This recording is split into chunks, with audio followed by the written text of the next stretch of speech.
बेटा दाइला जैसे बिछड़ थे बड़ होथे दुखदाई ओ आज मोला दुख ऐसे परे है कैसे कराऊं तोर विदाई ओ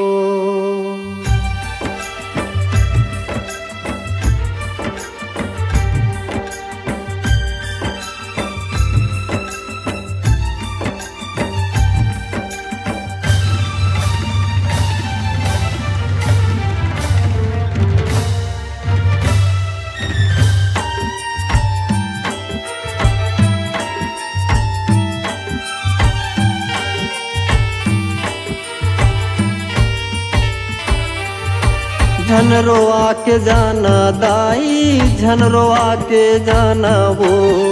झनरो आके जाना दाई झनरो आके जाना वो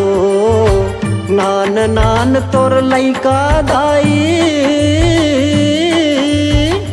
नान नान तोर लइका दाई झन अनाथ बनाना वो तै लहुट आना दाई तै लहुट आना वो झन छोड़ के जाना दाई तै लहुट आना वो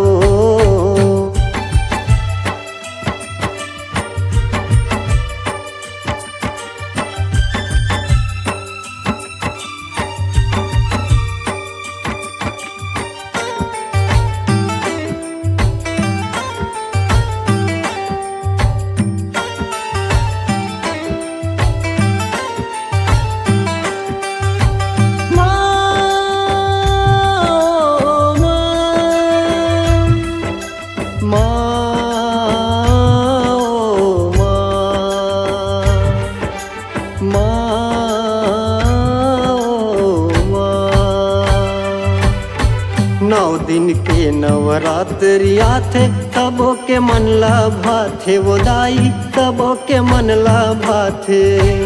तोर दुआरी माया के दाई सबो गोहार लगाथे ओ मैया सबो गोहार लगाथे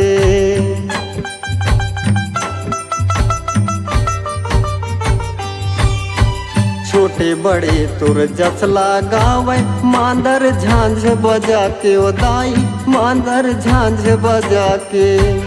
अति कठोर कैसे हो गया फिर देला पत्थरा बना के ओ दाई फिर देला पत्थरा बना के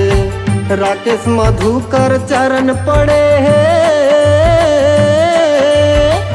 तोर चरण में राकेश पड़े है धेनवा मोला बना ले वो तै लहुट आना दाई तै लहुट आना वो झन छोड़ के जाना दाई तै लहुट आना वो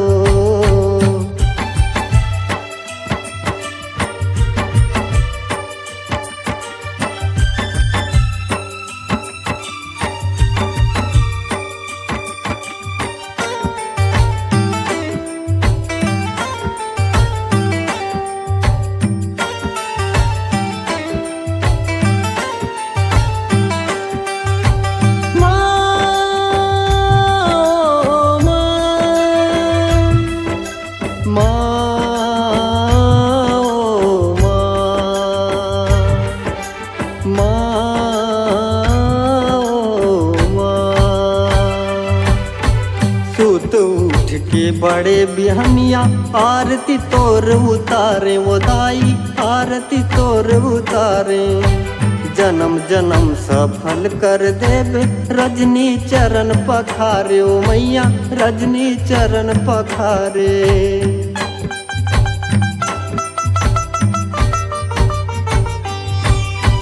देख देख तोर मोहनी मूर्तिया जिंदगी ला मोर बितायो मैया जिंदगी ला मोर बितायो मैं लइका तोर दरस के प्यासा झन जा माया बढ़ा के ओ दाई झन जा माया बढ़ा के धन्य धन्य हमर भाग वो दाई धन्य धन्य हमर भाग वो दाई जोगी डिपा में बिराजे वो तै लहुट आना दाई, तै लहुट आना वो झन छोड़ के जाना दाई, तै लहुट आना वो। नान नान तोर लइका दाई,